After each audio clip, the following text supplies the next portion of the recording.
પેસુટી ખસી જવી તે મોટાભાગે સ્ત્રીઓમાં વધારે જોવા મળે છે. બાળકને જન્મ આપ્યા પછી પેસુટી ખસી જાય છે. એ કોઈ સામાન્ય વાત નથી. પેસુટી એટલે પેટની અંદરની એક એવી નસ કે જે સ્ત્રીના આખા શરીરને સંભાળે છે. એ નસ જો પોતાનું સ્થાન છોડે ને તો સ્ત્રીને પેટમાં ભારે દુખાવો થાય, ગેસ થાય, પીઠ દુખે, પેટ ભરાઈ ગયેલું લાગે, પેડુમાં દુખાવો થાય અને પાચન બગડે.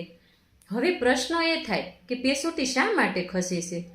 જો ખાલી પેટે વધારે વજન ઉચકવાથી અથવા ઝડપથી ખોટી રીતે બેસવું કે ઊભા થવાથી પણ પેસુટી ખસી શકે છે.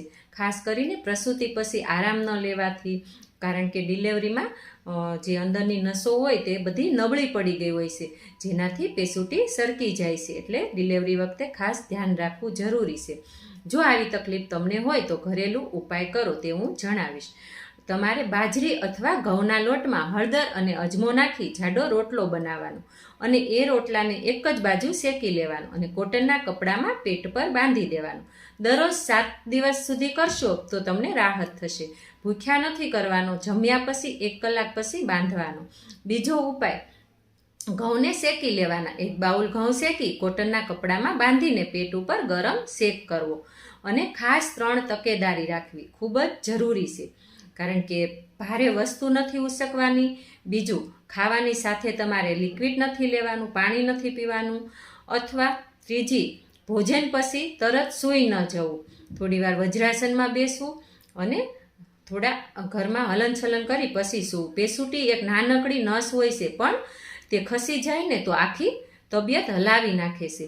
ઔષધિ નહીં કામ કરે, રિપોર્ટમાં કશું ન દેખાય, પણ તકલીફ સતત ચાલતી રહે છે. એ માટે સમજથી ઉપાય કરો. દરરોજ ગરમ શેક લો, ખાવામાં થોડી હળદર અજમો વાપરો, પેટમાં દુખાવા માટે લસણના તેલથી પેટ ઉપર હળવો માલિશ કરો, અજમા અને ગોળનું પાણી પીવો અને સંપૂર્ણ આરામ કરવો. કમર નીચે ઓસીકું રાખી સીધા સૂવું.